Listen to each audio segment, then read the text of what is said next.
जय जिनेन्द्र साहब। सब्जेक्ट है कर्म, कर्मफल और कर्मफल परिणाम। लास्ट वीडियो कुछ टेक्निकल फॉल्ट के कारण अधूरा रह गया था, वहीं से स्टार्ट करते हैं। हम समझ रहे थे दो दृष्टि होती है, एक तो श्वान दृष्टि और एक शेर दृष्टि। श्वान जो होते हैं वो निमित्त को काटते हैं, जो सामने खड़ा है उसी को काटते हैं, उसी पर गिरते हैं, उसी को दंड देते हैं, अटैक करते हैं। लेकिन निमित्त कंप्लीट निर्दोष है। पीछे के वीडियो में हमने अच्छी तरह से समझा था। और दूसरी दृष्टि होती है शेर दृष्टि, सिंह दृष्टि। तो सिंह के ऊपर यदि तीर चलता है, गोली चलती है, तो वो गोली तीर कहाँ से आया, वो वहां पर अटैक करता है, इधर उधर ताक झांक के नहीं करता है, या सामने जो खड़ा होता है उसके ऊपर नहीं। गोली कहाँ से आई है, तीर कहाँ से आया है, उसी के ऊपर अटैक करता है, यानी कि जड़ मूल पर अटैक करता है, रूट कोज पर अटैक करता है और उस रूट कोज को मिटाता है, न कि वो निमित्त को काटता है श्वान की तरह। तो ये दो दृष्टि होती है, श्वान दृष्टि और सिंह दृष्टि, शेर दृष्टि।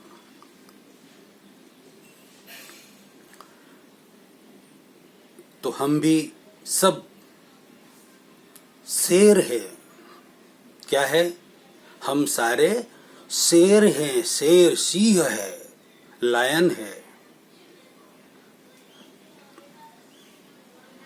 हम श्वान नहीं हैं। हम भगवान महावीर स्वामी के अनुयायी है।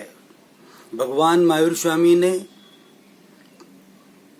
शेर दृष्टि रखी थी, हम भी शेर दृष्टि रखेंगे, श्वान दृष्टि नहीं रखेंगे। क्योंकि भगवान महावीर स्वामी के कानों में जब कीले कूट रहे थे ग्वाला, तब उन्होंने ग्वाले को दंड न देते हुए खुद देखा कि ये मेरे किले में, यारे कानों में कीले क्यों कूट रहा है। तो उन्हें पता चला कि मैंने ही इस जीव के कान में गरम गरम शीशा डलवाया था।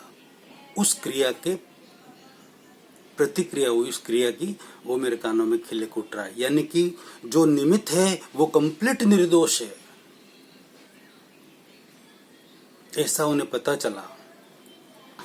और उन्होंने अनुभव किया। इस तरह से हजारों लाखों घटनाओं का, करोड़ों अरबों खरबों घटनाओं का, हमारे ऋषभ देव जी से लगाकर भगवान महावीर स्वामी तक इन्होंने सबने रिसर्च किया और हमें ये दृष्टि दी कि निमित्त कंप्लीट निर्दोष है। निमित्त को दोषी मत मानना। खुद के आपके दोष है, इसलिए वो आपके ऊपर गोली चला रहा है, या आपको काट रहा है, या आपको डरा रहा है, धमका रहा है, या आपके साथ चिटिंग कर रहा है, जो भी कर रहा है, कुछ भी कर रहा है। फिर निमित्त कोई भी हो, मनुष्य हो, देव हो, दानव हो, मानव हो, त्रियंच हो, या कुदरती कोई कुदरती कोई भी व्यवस्था हो, सुनामी हो, भूकंप हो, फ्लड हो, साइक्लोन हो, कुछ भी हो सकता है। मानव सर्जित भी हो सकती है, कुदरती भी हो सकती है। तो समस्या कोई भी हो, जो निमित्त बनकर आएगा वो कंप्लीट निर्दोष है, कंप्लीट निर्दोष है। क्योंकि दोष आपके थे, खुद के थे, इसलिए वो ग्वाला निमित्त बना, चंड कौशिक निमित्त बना। भगवान पार्श्वनाथ के समय में कमठ निमित्त बना, 10 बहुत तक तो निमित्त को उन्होंने नहीं काटा, दोष नहीं दिया, उसको कंप्लीट निर्दोष देखा, तभी जाकर वो आगे मोक्ष में जा सके। यदि उन्होंने दोष देखा होता उनका, उनको वो चाहते तो दंड भी दे सकते थे, इतनी शक्ति थी उनमें, पार्श्वनाथ और भगवान महावीर में, लेकिन नहीं दिया। क्यों? कि उन्हें पता था कि ये कंप्लीट निर्दोष है, भूल तो मेरी ही है, हमने ही किया, ये उसी की प्रतिक्रिया हो रही है, क्रिया की ही प्रतिक्रिया हो रही, कर्म का ही फल हमें मिल रहा है। निमित्त कंप्लीट निर्दोष है। बात समझ में आ रही कुछ आपके? अब यदि आपके घर में किसी से कोई बोलचाल हो गई, बातचीत हो गई, कोई झगड़ा हो गया, कोई गाली दे रहा है, आपको डांट रहा है, 2 गाली दी, 2 गाली देने के बाद उसे यूं बोलो कि आप 2 गाली और दो, तो नहीं देगा वो। आपने 2 गाली पूर्व में दी थी, इस भाव में पहले या पहले के भाव में, वो आपको रिटर्न आ गई। यदि आप उसको जमा कर देते हैं, समझ जाते हैं कि वो गाली देने वाला निर्दोष है, मैंने ही कर्म किए थे इसलिए ये निमित्त मिला है, मतलब वो जो प्रतिक्रिया होती ना, वो क्रिया पहले हो चुकी होती,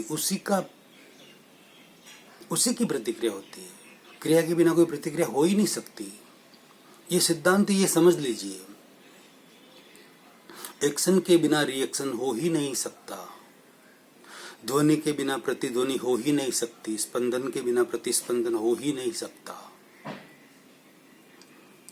ये साइंटिफिक रीजन है,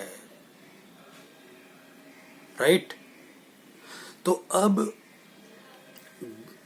फिर हमारे यहाँ हमें किसी भी तरह का कोई भी हमारे लिए उल्टा काम करेगा तो हम उसे कंप्लीट निर्दोष देखें, भगवान महावीर स्वामी की दी हुई निर्दोष दृष्टि से निर्दोष देखें, क्योंकि हमारे कर्मों के अनुसार ही हमें वो निमित्त मिल रहे हैं। फिर वो माता हो, पिता हो, भाई हो, बहन हो, पत्नी हो, बेटा हो, बेटी हो, बहू हो, सास हो, ससुर हो, देवर जेठ, ननंद भौजाई, कोई भी हो, यार हो, दोस्त हो, अड़ोसी पड़ोसी, कोई भी हो, किसी की तरफ से कुछ भी आता हो, वो सारे हमारे ही कर्मों के अनुसार हमें निमित्त मिलते हैं और सुख और दुख देते हैं। जो दुख देते हैं वो उन्हें हम दंड देने की कोशिश करते हैं, और जो सुख देते हैं उन्हें भी आप दंड दो ना, नहीं देते ना, क्यों? सुख तो अच्छा लगता है। जो सुख में भी निमित्त बन रहे हैं ना, वो कोई आपके ऊपर उपकार नहीं कर रहे हैं। हाँ, उनको आप उपकारी समझ सकते हैं, लेकिन आपके ही कर्मों के कारण, शुभ पुण्य कर्मों के कारण आपको वो सुख दे रहे हैं, आपको मान सम्मान दे रहे हैं, आपकी यश नाम के कर्म के कारण वो आपको यश दे रहे हैं, कीर्ति दे रहे हैं, आपकी तारीफ कर रहे हैं, आपको सुख दे रहे हैं, आपके साथ अच्छा व्यवहार कर रहे हैं। कर्म किसका? खुद का। उसके कारण ही हमारे आसपास स्थूल से स्थूल, बड़े से बड़ा और सूक्ष्म से सूक्ष्म जो निमित्त होता है, सहयोग होता है, एविडेंस होता है, सब आ गए।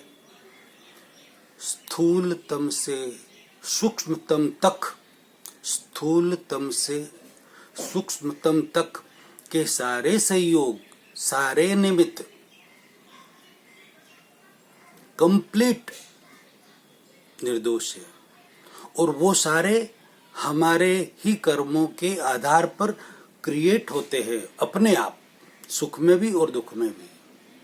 भगवान महावीर स्वामी ने एक श्लोक कहा था, एगो में सासो अप्पा नाण दंसन संजुओ, सेसा में बाहिरा बावा सब्बे सहयोग लक्षणा। एगो में सासो अप्पा, एक में शाश्वत आत्मा हूँ जो ज्ञान और दर्शन के लक्षण वाला हूँ, ज्ञान और दर्शन वाला हूँ। एगो में सासो अप्पा नाण दंसन संजुओ, ज्ञान और दर्शन वाला हूँ। सहसा में बाहिर भावा, सेंस सब बाहर के भाव है, सवे संयोग लक्षण, सब संयोग लक्षण वाले हैं।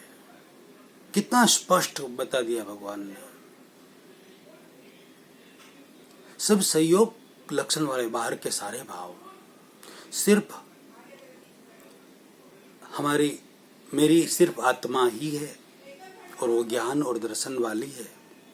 सेंस सब बाहर के भाव है और वो संयोग लक्षण वाले हैं।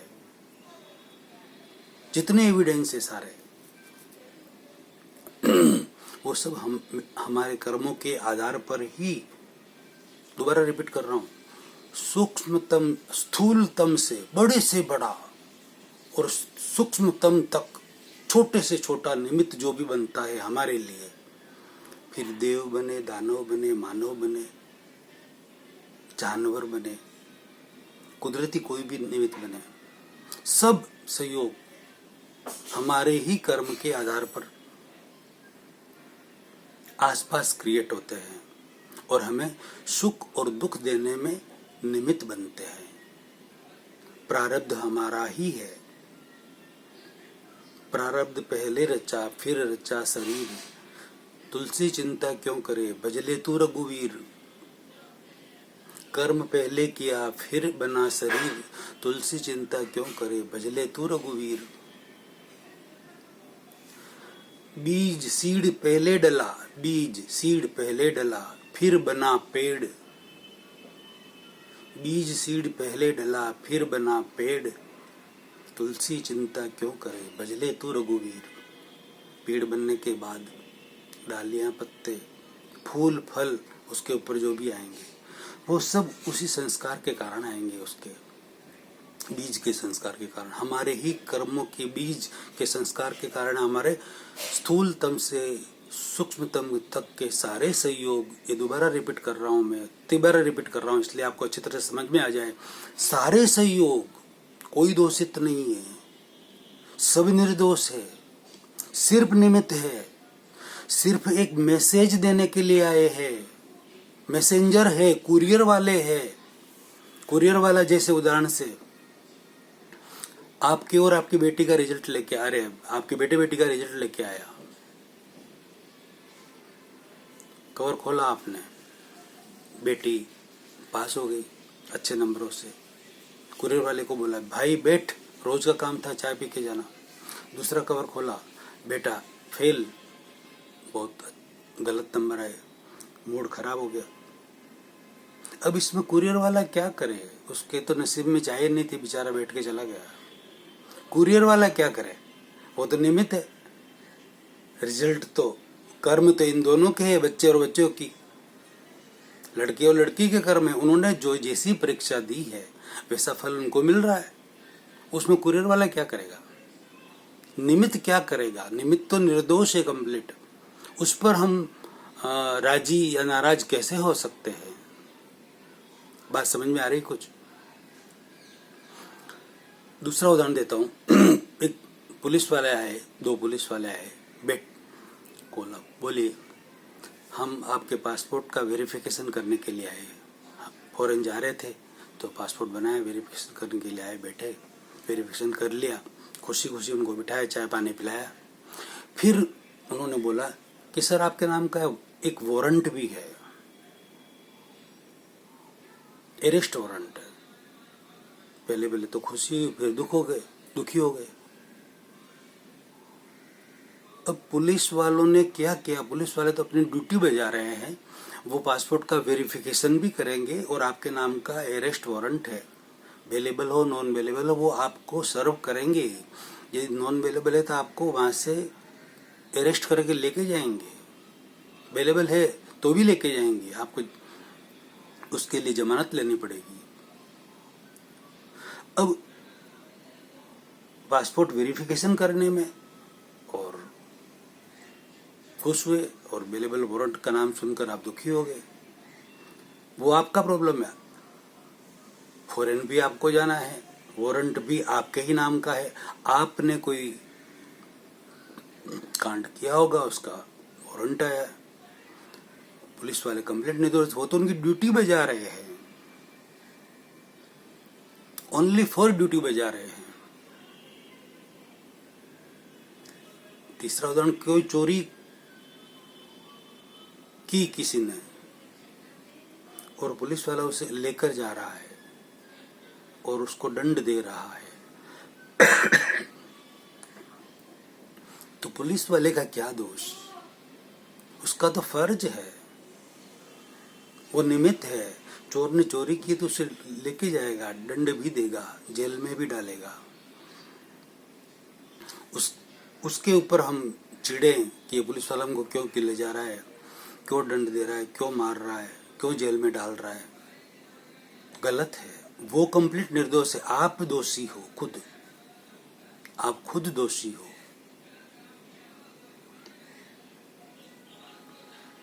बात समझ में आ रही कुछ? इसी तरीके से ऐसे हजारों एग्जाम्पल लिए जा सकते हैं।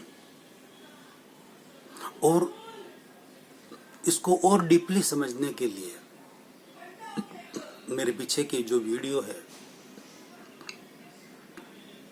स्टार्टिंग के जो वीडियो है, उन्हें आप सुनने की चेष्टा रखें।